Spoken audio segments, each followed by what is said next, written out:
Let's start with the invocation. To the Supreme God, to the Great Divine Father and the Great Divine Mother, thank you for your priceless blessings, for your divine light, divine love, divine power, divine healing, guidance, mercy, help, and protection. Thank you. To our great spiritual teacher, to all the great spiritual teachers, to all the great gods and goddesses, to all the great, great ones, we incredibly humbly thank you for your great blessings. We thank you, thank you, thank you, thank you so much. Thank you. All right, let's start.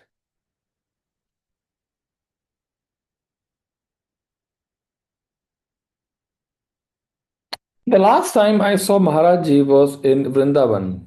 We had traveled since early morning to get there and arrived shortly before noon. But he didn't come out of his room until after 3 p.m. When he emerged, he immediately began yelling at me, telling me to go away, saying that he didn't want to see my face. Jao, go. I yelled right back at him, asking what had I done to him. I had traveled all morning and waited all day to see him, and this was his greeting. No. I said, I won't go. He kept on yelling and finally called the chowkidar to throw me out. The chowkidar came, hands folded, speaking politely but persistently. I yelled at Maharajji, just let me see how this man will touch me, how he will throw me out. I won't go. Finally Maharaji called me to him. He patted on the head and said a few mantras, just as he had done the first time I saw him. Now he was smiling so beautifully. He told me that this Shakti spiritual energy would always be with me and that now I should go. By then I was filled with him, and I said that he didn't have to tell me to go. I was leaving on my own now because I had received his darshan. Yeah, imagine shouting back at a guru is just unthinkable. My mother is a great devotee of Maharajji, and she even rebuked Maharajji when she thought it proper. Maharajji said of her, see, she can do this.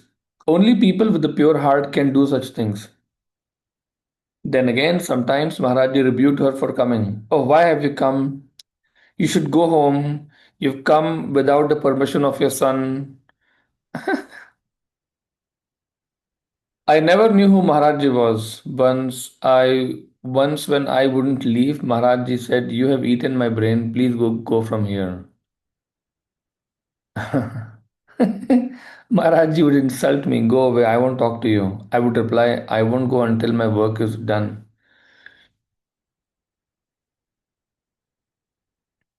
I didn't want to go to Madras with Maharaji. He asked me to go, but I had no clothing.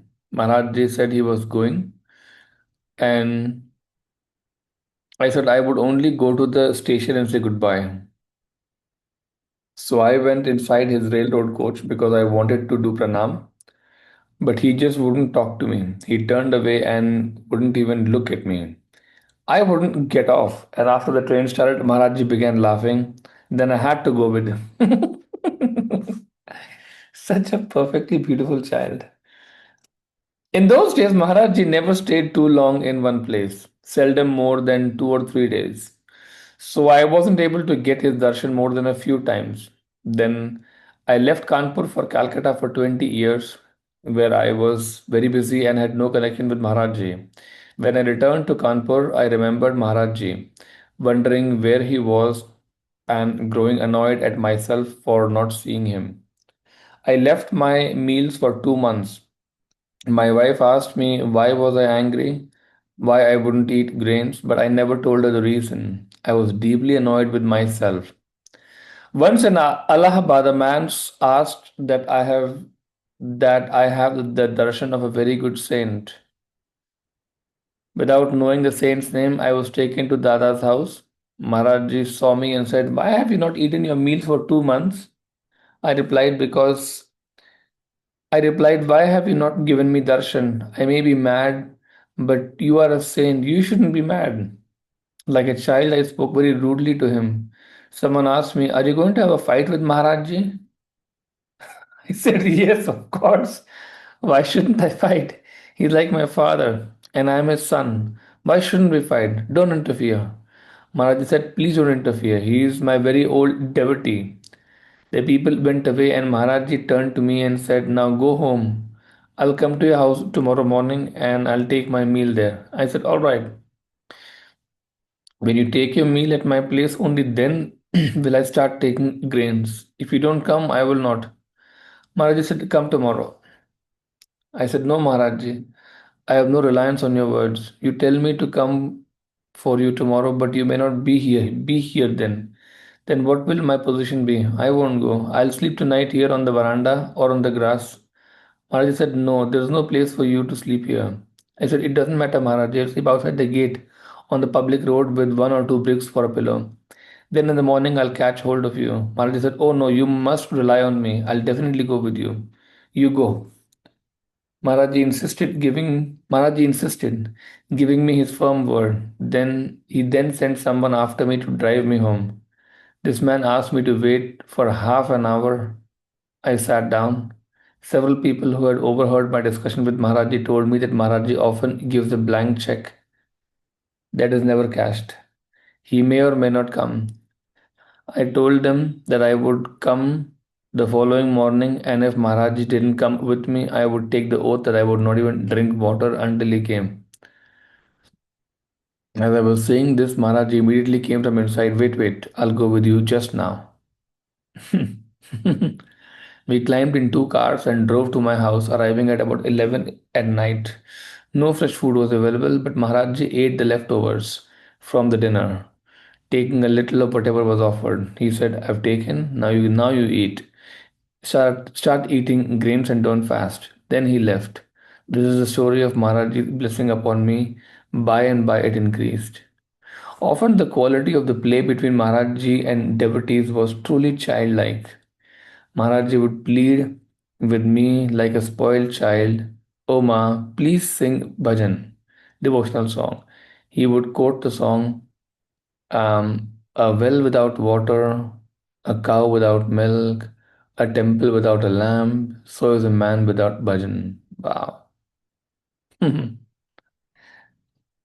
It's like the well has water to offer, right? Cow has milk to offer. Temple has a flame to offer. Flame is basically symbolical of spiritual connection. So man without bhajan is like uh, I think it's a devotion. Man without devotion, like man has devotion to offer. It was a day of of Raksha Bandhan, the day of tying protection ribbons on the wrists of your brothers. Earlier, I had thought ribbons. Earlier, I had brought ribbons for my brothers and for Maharajji as well. I left the ones for my brothers at home, but had Maharajji's in my purse.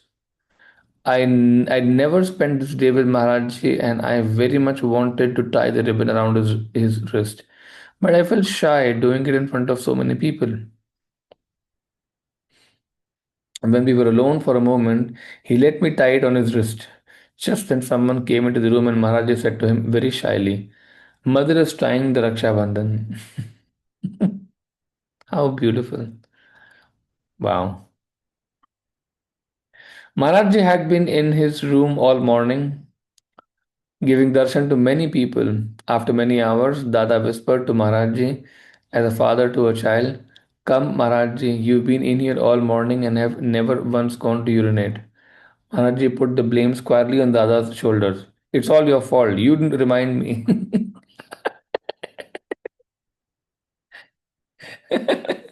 It's funny. It's funny. It's all your fault. You didn't remind me. My God. Maharajji once seemed to make a great effort to pick up a dead fly on a piece of paper. Finally, he held it out for Dada to take. As Dada reached for it, the fly flew away. And Maharajji said angrily, I went all that trouble and you let it go? Baba, it was in your hand, not mine. Maharajji just laughed. Did you see? He basically made a dead fly alive. The funny part is, so We were there is a place called Arhatha Yoga Ashram. I don't know how many of you know about it. It's actually in Pune for Arhatha Yoga practitioners. There's a very specific place called Arhatha Yoga Ashram, and I had gone there I think for 10 days or so in January 7th to January 17th or something like that. And I think. Yeah, so one of the days, me and a friend of mine who had come from Spain, we were experimenting with energy of God, right? And my head is filled with all the stories of all the initiates who can who can awaken dead people or things like that. I was like, okay. There was, by the way, a fly who had died, matlab, and then the fly dies, right? And then so I was like, okay, I'm gonna awaken you again. So I tried a lot of experiments on the so many experiments on the fly, but fly didn't awake.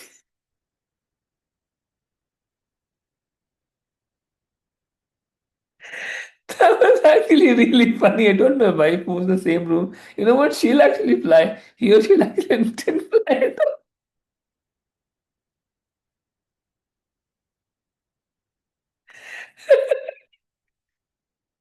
That's actually very funny. Okay, let's go forward. In 1968, at Kenchi, Maharajji would spend most of the day sitting on Dada's bed. He would say, Dada keeps awake, so I must stay up too. At 3 a.m., he came to Dada's room, knocking. You wake me, so today I wake you. I mean, this is a completely different enlightened master we are seeing. He's childlike, like you did this, so I did do your fault. It's kind of funny, but it's 3 a.m. protested Dada, and I wake you at 5. Maharaj just laughed and came in. It's fun.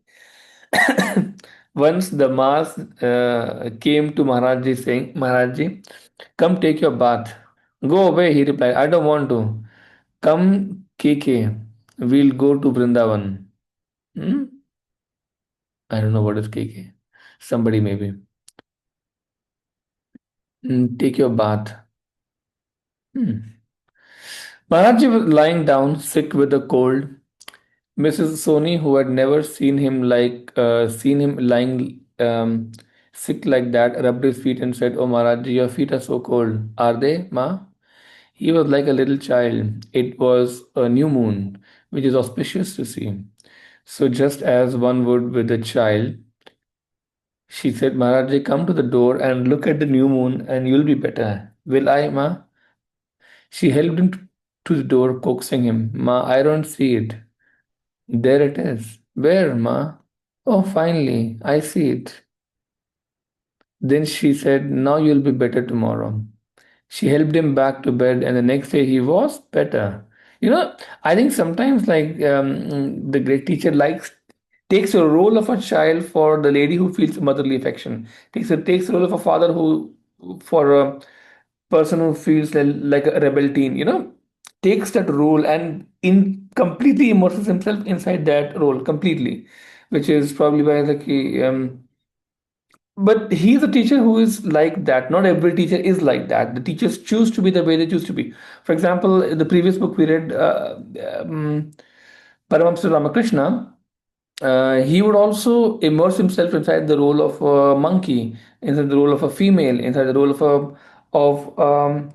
a bhakta, and sometimes inside the role of some like I think 18 roles he fulfilled completely. That's what I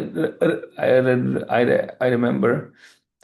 Sita and then Lakshman and then I don't know 18 total roles I think he fulfilled if I'm not wrong. One devotee said that although she had a camera, she had never taken pictures of Maharajji. She would lend her camera to others. One day it was loaded and in her possession. She was alone with Maharajji and decided to try to take pictures.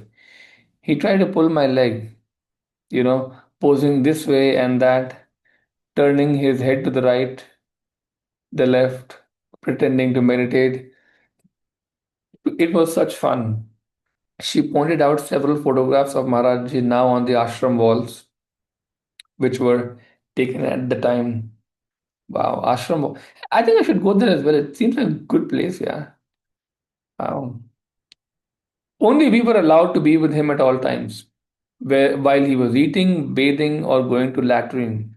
He was so delightful. Sometimes he was like a small child, so playful and joyful. Sometimes he would seem so helpless. A man would come to Kenchi dressed in his camouflage jungle clothes and tell Maharajji stories of his hunting exploits. Maharajji called the man a hunter in English. The man once skillfully described crawling stealthily through the grass in search of a tiger, slowly parting the grass ahead of him as he crawled. As he related the incident and he acted out on his part all the time, Maharajji sat in seemingly rapt attention with apprehension proper to the mood of the story. Then suddenly, said the hunter, there in front of me was a tiger, and this Maharaji leaped backwards on Tucket, just as a child would do. Maharaji was so gleeful at such a good story. Wow. Wow. Good, eh? Nice, actually.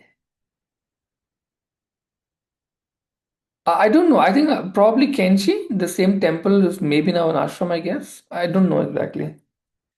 But I'm going to Google and probably go sometime. It seems like a very worthy place to go. Where did you get that? Nobody has given me any. So now is the whole thing. A different kind of story, I think. Sorry. Yeah. Only when the Westerners arrived, Maharaji yelled with childlike delight. Here they come. They've come to see me. Okay. There is a long story of Maharaji's association with dacoits or robbers. To the extent that a person had a pure or spiritual spark, Maharaji would point to it and fan it, regardless of the person's social status. At the same time, he did not condone thievery and he dealt harshly with it when it came to his attention. Besides meeting the lawless element of society in jails, which he often visited, he met them on the road in culverts. Culverts. I don't know what culverts is. In his earlier days, when he wandered the jungle, the huge ditches well under the roads were designed to hold the monsoon rains, served well as shelter in the night. And there he found individuals who became, in one way or another, his devotees. Maharaji slept in many culverts, so did dacoits. They would go in and push aside the cobwebs and all. This is one huge culvert near Mathura, under the bridge, where robbers go and await their prey. Maharaji would stay there, and the dacoits would say, Baba, are we going to get any money tonight? You'd better say yes, or we'll kill you. Maharaji says that's why he knows all the bad guys. Oh God. Dacoits would get free education in Nainital. Wow, what? Dacoits would get free education in Nainital. Their children would come to see Maharaji, and Maharaji would say of their fathers, um, their hearts are pure sometimes. Someone showed Maharaji a picture of a dacoit with Rudraksha beads, sacred beads of Shiva. How sincere, Maharaji commented. He did bad things, but he was pure in his duty. Wow, wow. A policeman led a captive through town and was being very cruel to him. Maharaji said, don't do that. The policeman was very abusive to Maharaji, but Maharaji replied, you should be more kind. You never know when you will be in the same position. The next day, the policeman was arrested for bribery and taken in chains through the town. Oh, whoa. Wow.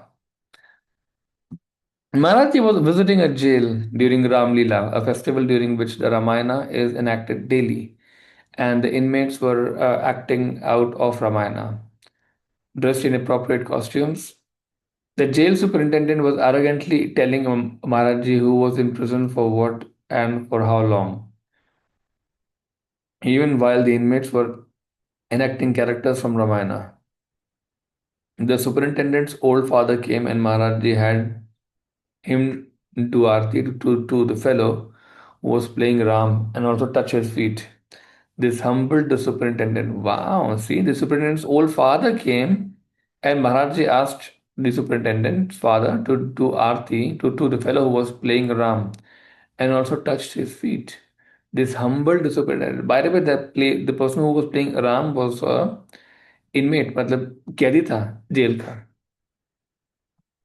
A woman and her sister were taken by Maharajji to visit a juvenile jail in Bareilly. The convicts had constructed a dais for Maharajji to sit on, but they were required to remain some distance from him. They sang kirtan with folded hands. Maharajji gave some money to the superintendent for sweets for everyone, but told him not to tell where the money had come from. As they were leaving, they saw some young boys sitting in the cells. One of the women with Maharajji asked, Maharajji, can't you do something for them? Maharajji was in tears. Do you want to take the responsibility?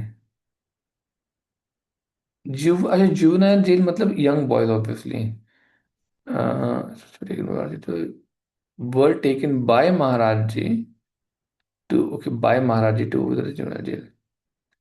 Okay, okay. Hmm.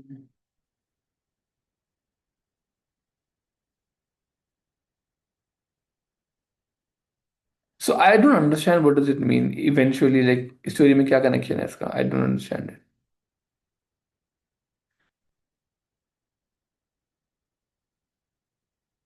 Or maybe,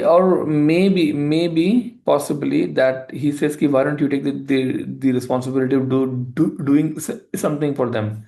Like teaching them something, making them better people, bring them on spiritual path, something like that. Like, do you want to take the responsibility?" Which is very, very kind of him. Once Maharajji was arrested as a loiterer and put in jail. 3 or 4 times during the night, he unlocked the cell to go out and urinate, much to the perturbation of the jailer. In the morning, the jailer told the superior of the trouble Maharajji had caused him. The superior realized who Maharajji was and apologized, brought him food, and let him go. He became a great devotee of Maharajji. Oh God. He unlocked jail 4 times. That's funny. Maharaji frequently used the expression central jail in reference to his body and to the ashrams. Maharaja used this expression even before uh, J became superintendent of police of central jail. Maharaji used to visit an Anglo-Indian devotee who was in the Fatehgarh central jail. While visiting Jay's home, Maharaji would ask for prison food and they would serve him with the prisoner's fare. He would eat it, then visit the prisoners. Few of these people who were from all walks of life even considered themselves devotees. Wow. See, he would go visit jails. This is remarkable. Yeah. The amount of purity he would have, remarkable. Dada and Gurudat Sharma were with Maharajji in a jeep on their way to the temple at Bhumidhar. As they drove up to the temple, they saw some men who were apparently trying to break in. Maharajji grew very excited and said, "They're after Hanumanji. Let's go. The dacoits ran off the road. Maharajji jumped out of the jeep, dropped his blanket, and took off down the road after them, running full speed. Dada and Gurudat Sharma tried to keep up but kept getting in each other's way. And by the time they caught up with Maharajji, he was already returning. He was laughing and happy. I chased them, Dada. I scared them. I yelled so loud that they peed in their pants. I did good, Dada. Didn't I do good?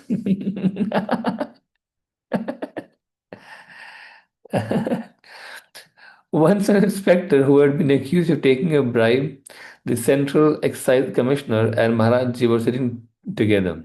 Maharajji asked the inspector, "You take bribes, don't you?" The man trembled and wept. Maharajji asked the commissioner, "He will be thrown out." What? The man trembled and wept.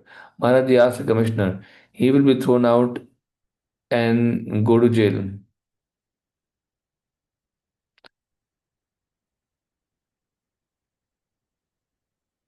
Once.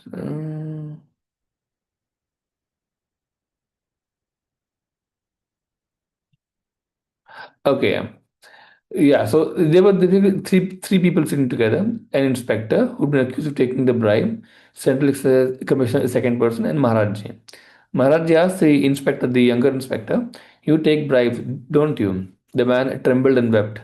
Maharajji then asked the commissioner, He will be thrown out and go to jail, right?" The boss replied, "I don't know." Maharajji then said, "If he is thrown out, his children and wife will die." The man was acquitted. Maharaji would get people to make confessions publicly and thereby clear their conscience, and then he would seek compassion for them. Wow. See, this is transformation. Transformation is not throwing people to jail, at least not always. It was hot summer night, and Maharaji and some devotees were sitting outside on the lawn at Dee's house. Maharaji was sitting in the only chair. All the members of the top class gentry encircled him. I sat at a distance watching. Then two people came, one dressed in the traditional formal attire of an advocate, and one in a dhoti. Both pranamed and took a seat beside me. But Maharaji ignored them and talked to those in the circle. The two newcomers were very impatient, and the advocate wanted to leave. I felt much trouble in them. For if you are before a saint, why run? The advocate pressed the man in white, who stood up and got Maharaji's attention. He said he had a request. Maharaji said, "Go on." He continued, "My friend advocate is in great trouble." So Maharaji said to the advocate, "Why, you are not an advocate, are you?" He replied, "True, I am not." Maharaji said, "What is your trouble?" The man couldn't answer, but his friend in white said he was involved in murder. "Did you commit the murder?" asked Maharaji. "No." "Was the murder arranged by you?" "Yes." Maharaji looked as if he were viewing the slide before his eyes. Maharaji said, "What harm did he do to you? Was he not a simple and honest man?" "Yes, but he was a hurdle in my way." Maharaji said, "He had three or four children. It is a heinous crime. Are you not sorry?" "Yes."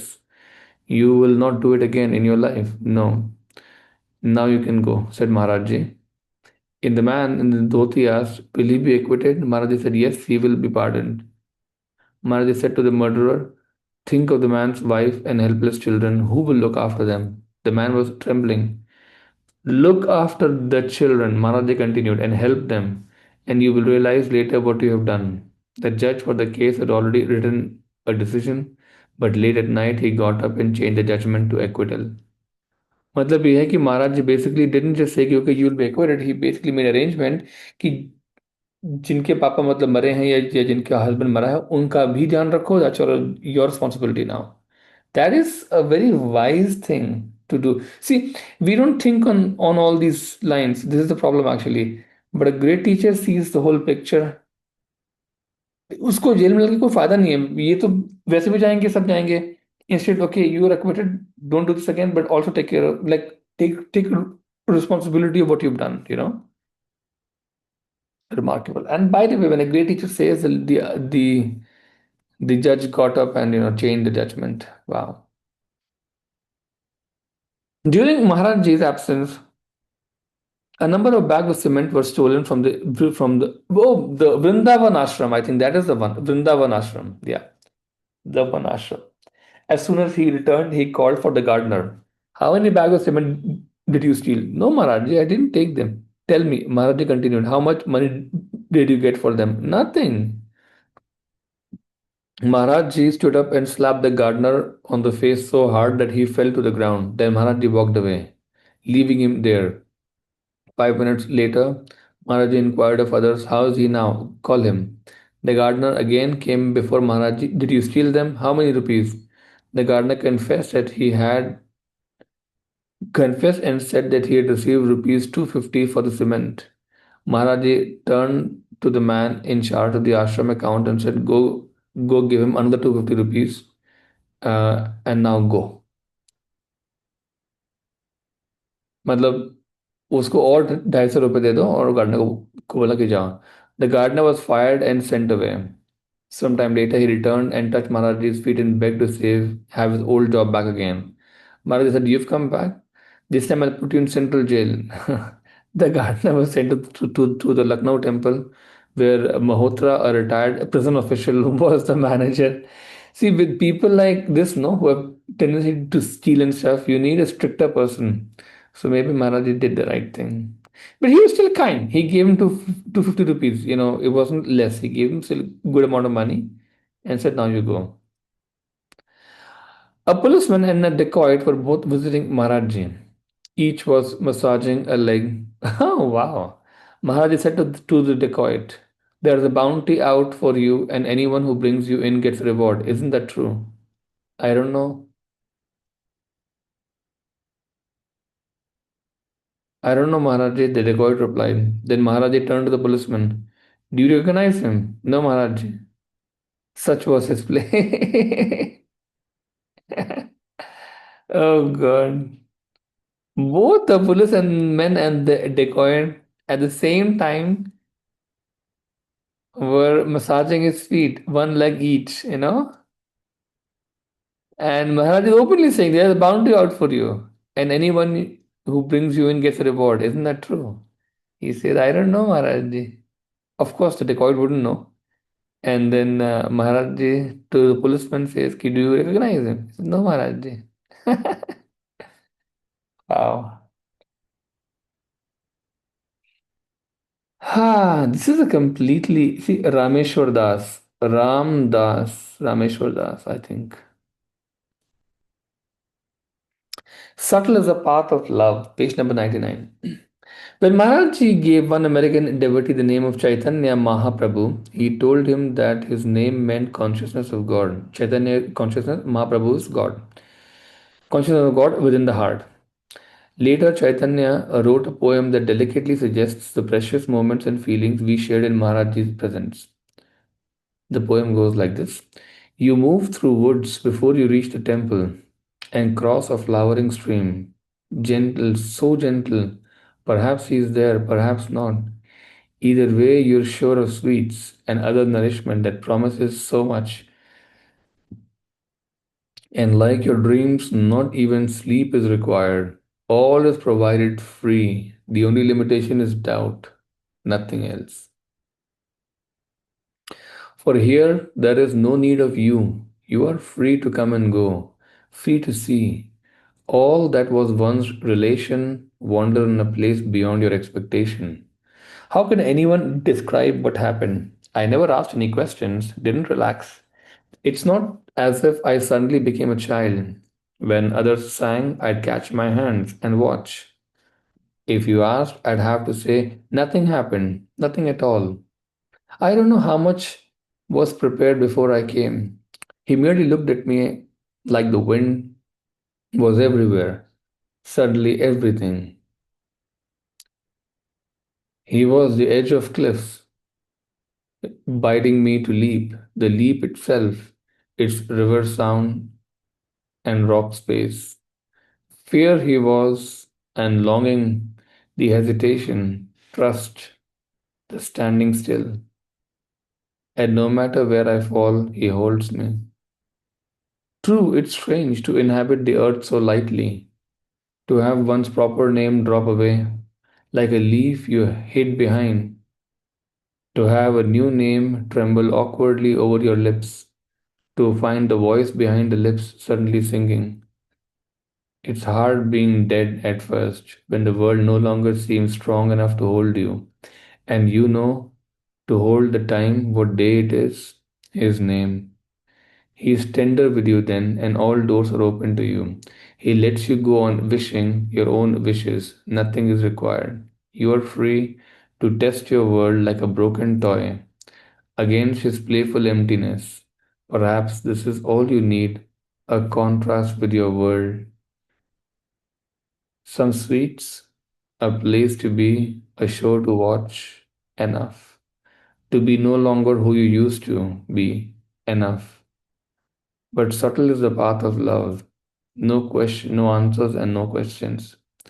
Each day with him has its own momentum. The only thing missing is a beginning. The change can be total. Here, where love is stronger than electricity, and candles burn more slowly than the candles you know. where days neither begin nor end, quiet days neither inside nor out, neither with others nor alone. So simple, so strange. Being free to go, you're drawn to stay. See, being free to go, you're drawn to stay. Still, he may not look at you for months, never ask your name or offer another to you. Your anxious hands may never catch the fruit he throws so quickly without seeing you. His feet may seem too close to the earth for you to kiss, no matter. As you remain with him, you grow used to the stars and rise a dark morning so you can hurry to him. Those things that combine to distract you will vanish in your readiness to be always in his presence. The shame it evokes and the hope are the lovers you first spy on.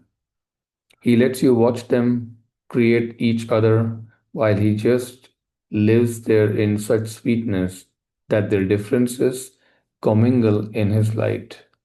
And soon their power over you flies like fruit from his open hands, and they close forever over what you thought you were. Here in this orchard of the heart, he feeds you all you bring him. He feeds you all you bring him. This is beautiful line by the way, huh? He feeds you here in the orchard of the heart. He feeds you all you bring him, though you may never realize how. So simple, so strange, and still you think, have I tricked myself again? What do I want and why? What keeps me here in this so called power? If only I could leave, I would. Perhaps I've strayed among the cliffs too long. Perhaps I'm lost. What's happened to my future? This isn't what I want, or is it? So simple, so strange. He sat upon a wooden bed and looked unreal and far away. When I first saw him, I looked at him. He didn't look at me. I made no difference in his world. Everything was new to me then, even his elbows made me laugh, and his loving eyes gazed openly into my hidden world, asking nothing, being all. Those were the graceful days. We did nothing at all. He used to say we were good for nothing, but the five limbed yoga, eating, drinking, sleep, gossip, and moving about. Alone among friends, we ate with our hands and tossed our leaf plates in the river.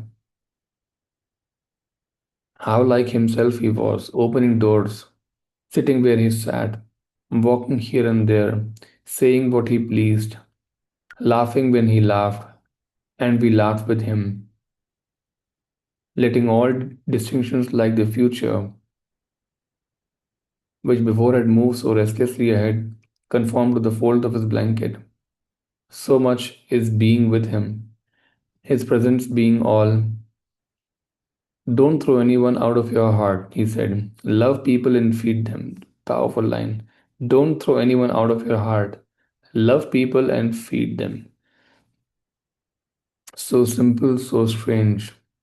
He let us walk with him and hold his hand, put flowers on our hearts, on our heads, and pulled out our beards. He'd send us away and call us back, married us, named our children. Who could he be? Oh, what a funny old man. His clothes were falling off. We came to be here now, and he said, come back tomorrow. What is it that touches the purest secret in us, lets us enter? Where is where all is distance? Is it truth? So familiar it seems to live alone. The tense urge that lovers are the space between the two thoughts, a letting go, the gift, flowers endlessly, forever turning us towards love's beginning, to where we no longer are, only absence left to remind us that thought arise and pass away. There is nothing I can do. No thoughts, no deeds can save me. I sing, I dance with hands held high in adoration. I play my part, all other roles being taken, the unseen and the seen. So it has been, so it will be. A trusting heart consumes all lies. Oh, beloved, there are no distinctions. The whole universe is strung upon you, this garland I place at your feet. Let me give you flowers, my child, my lover.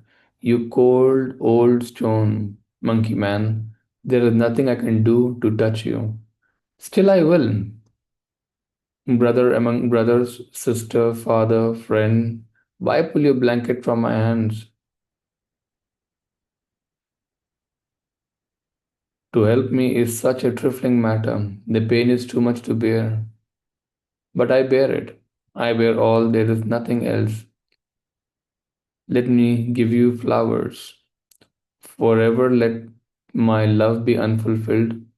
Forever let my love be unfulfilled. Forever let me yearn for you. Can I ever forget that I never remember you? Subtle is the path of love, so simple, so strange.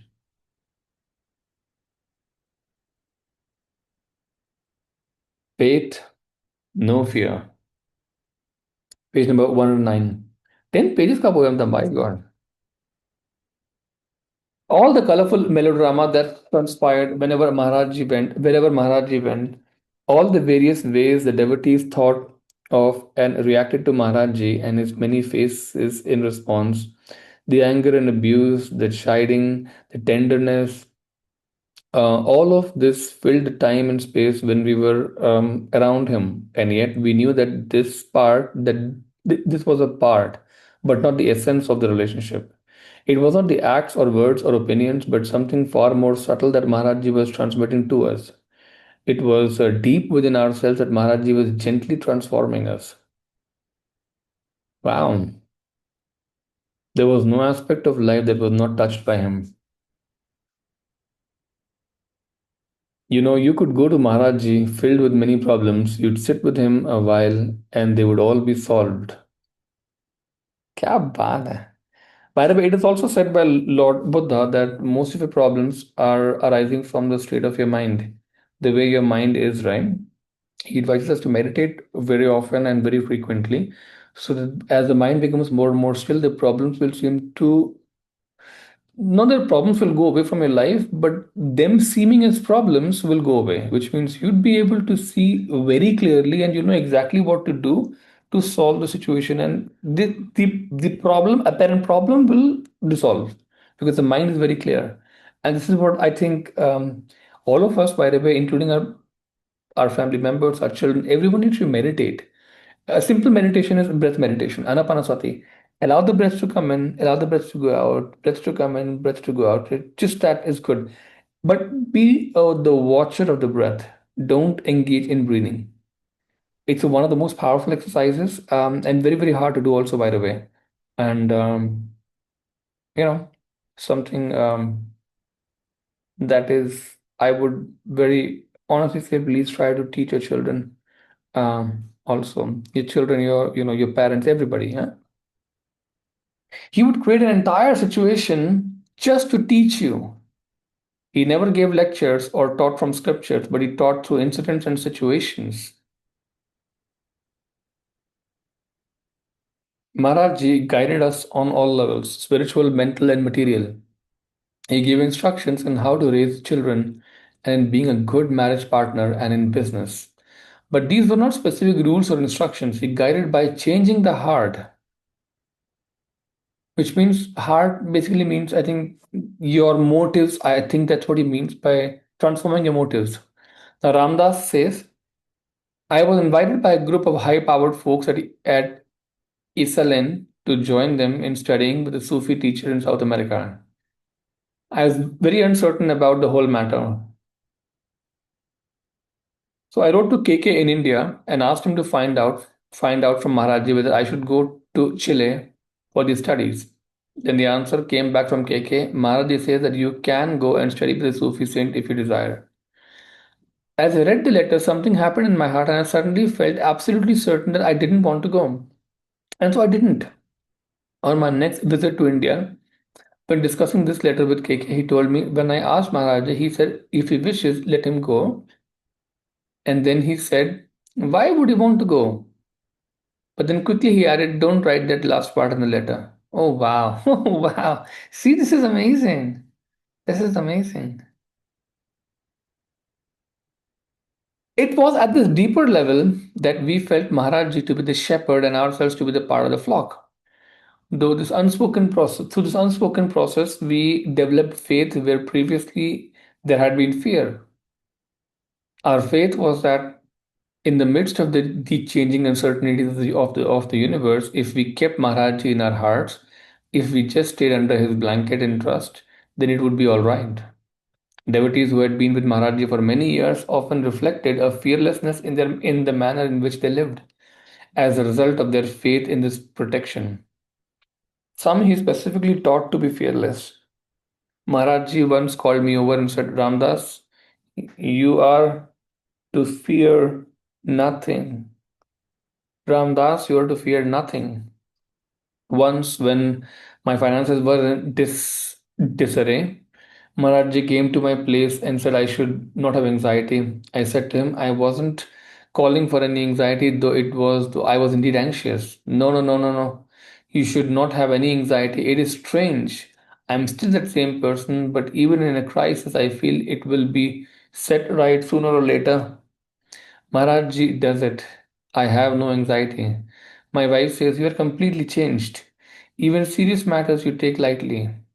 He didn't say that he would do so, but at that moment he looked at my anxiety. Wow, wow, that's beautiful. Maharajji had taken all my responsibilities on his shoulders. He told me, don't be afraid of anything. No one can do anything against you.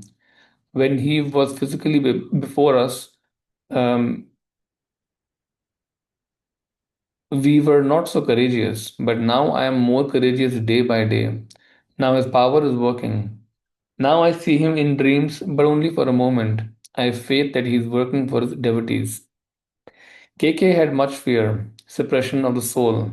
Maharaj said, you are afraid. You are so simple and they are clever and they fool you. You are afraid of Brahmins, but you will not be afraid of anybody. KK replied, for this I want the grace of your blessings. Then Maharajji patted him on the back 2 or 3 times, and after that, everyone noticed a change in KK. Wow.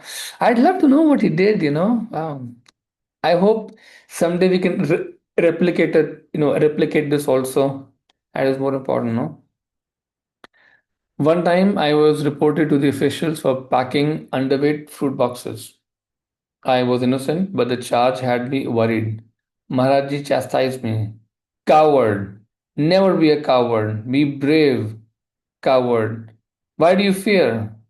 Don't you know me? I am with you. Then he reminded me of how Ram protected his devotees. He said that he too would always protect his devotees. Even if they committed hundreds of murders, he would give them complete protection. Wow. What about law and order then? There was no dearth of examples for those who needed them to demonstrate that faith in Maharajji was well placed. While I was staying at Kanchi, I went to Maharajji and said, now I have to go. It is my fruit season and I have to be there. Otherwise, I will incur a great loss. I am a worldly man. My fruit must be picked and sent off to Bombay and such places. Every day I remained in Kenchi. It was getting riper and would soon be too ripe to send away. Maharaji said, no, no, you will stay here. You will go tomorrow. 15 days passed in this way. Then finally Maharaji said, tomorrow I will send you. Be sure about it. So next day I came here and the fruit was all overripe. I thought, but Maharaji has given me a loss. All the fruit was overripe, and I could only send it off to the local markets at Kanpur or Allahabad, not to Bombay, if we got better prices. And what happened? There was a great slump in the market. Those people who had sent their fruits to Bombay, Calcutta, or Madras couldn't even make up the freight charges. And I, who had sent my fruits to local markets, got more than my expectations. I had been so very much annoyed with this Maharajji who had unnecessarily detained me in Kenchi. Who knows his works? Wow, this is a very inspiring story. Yeah. Wow. The enemies of a certain family had for some reason surrounded the family's house and locked themselves inside for 3 days and nights. If they stayed inside any longer, they would starve. So basically, enemies of a certain family had for some reason surrounded the family's house and locked them inside for 3 days and nights. If they stayed inside any longer, they would starve. And if they went outside, they would be beaten by these wicked ones. While the family inside was discussing their dilemma, they heard someone shouting at the door, open up, come out and fight. Are you caste or are you cowards? Come on. They peeked outside and saw Maharaji waving a stick and shouting. They all grabbed sticks and ran out to Maharaji. When the attackers saw the family armed with sticks and being led by the fat man, they ran away. Maharaji then said, telephone so and so and so and so. Tell them that I am here.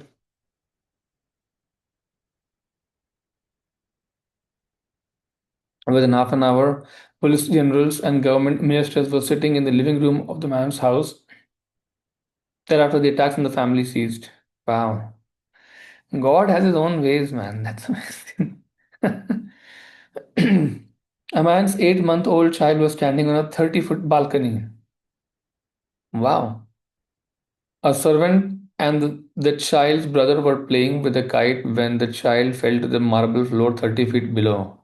The mother tried to catch the child but couldn't. The child didn't move, but still there seemed to be no broken bones. Suddenly the child laughed, and the doctors could find nothing wrong at all, and that this was impossible. Some days later, Maharaji came to their house and said, you were worried. You still didn't realize who you have on your shoulders protecting you. The baby didn't fall on the ground, it fell on my lap.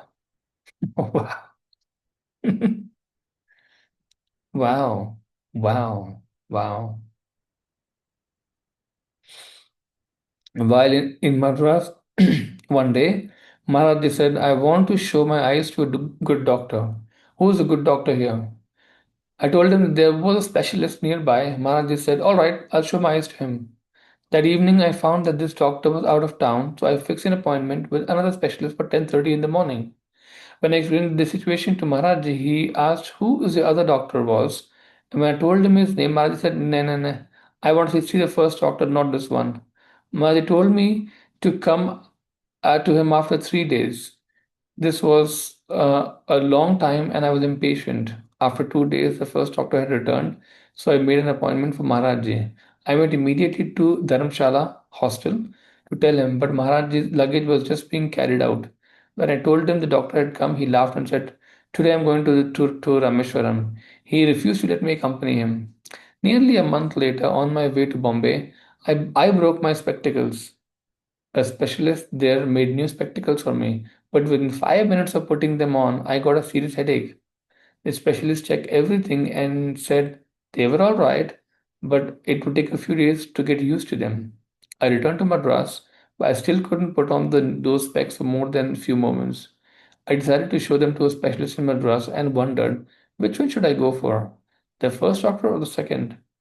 Now the second was very quick and very available, or was available, while the first was very busy and one had to wait hours to see him. But I remembered what Maharajji had said, so I made an appointment with the first one. When I told my son, he asked me to come along for a checkup. The doctor tested my eyes and found that the new specs the Bombay doctor had given were the wrong prescription. That was corrected. When he examined my son's eyes, he found that the cornea was torn, serious enough for an immediate operation. Although he missed his final examinations at college, my son's eyes were saved. That is what Maharajji's lila play of a month earlier had been about. I am just so impressed when I read these stories, so powerful. Like God, in our case, our spiritual teacher, they're all protecting us in amazing ways. A devotee from Allahabad said that he had met Maharaji 40 years before. He was traveling at night and had become totally lost when he suddenly saw a cave with light in it. As he approached the cave, he discovered Maharaji sitting there. Maharaji gave him food, and after the meal, he said, you are lost. Go in that direction. In about 15 paces, the devotee suddenly saw a village, but where he turned around, the cave and the terrain of the cave were no longer there. Really? That is possible? That's amazing. I mean, पूरा का पूरा केव ही गायब हो गया उसके बाद bye God 15 कदम चलते ही वाह वाह वो भी खाना वाना खाने के बाद हाँ आई होप खाना खाना गायब ना हो गया हो this is Maharaj often called one devotee a poor man to accompany him on a long pilgrimage. The devotee always agreed without a complaint, although he often had to borrow money to finance these trips. Once Maharaj asked him to come to Badrinath. Before leaving, the man pointed to the small picture of Maharaj on the puja table and told his wife that if for any reason she wanted to communicate with him while he was gone, she should address herself to Maharaj's photograph.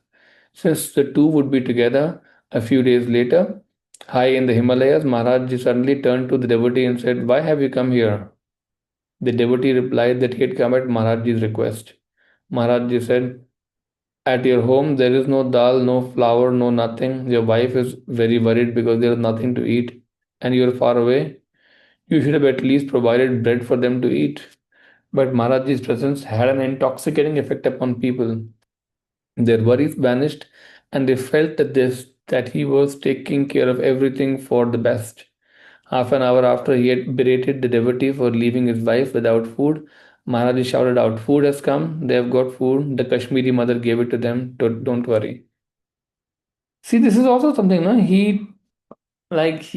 is unkind, verbally unkind, but eventually he sorts things out. It's like a parent, you say, you be strict for some time, but then you also take care, you give your children food, you give them all the help that they need, right?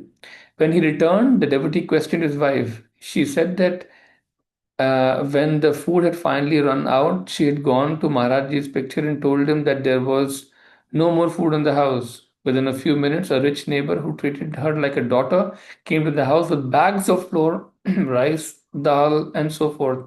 She went to the picture and thanked Maharaj. Wow, impressive, impressive.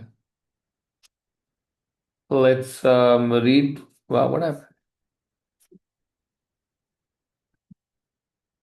Let's read from this next time. Let's do a closing prayer. To the Supreme God, Divine Father, Divine Mother, thank you for your great blessings. Thank you, thank you, thank you, thank you, thank you to our great spiritual teacher, to all the great spiritual teachers, to all the great gods and goddesses, to all the great, great ones, to our higher soul, to our divine self, especially to the great Neem Karoli Baba and to his great disciples. We very, very humbly thank you for your great blessings. Thank you for inspiration.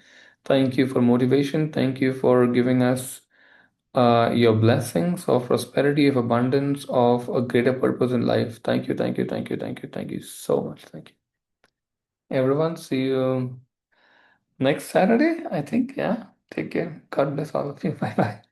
Have fun.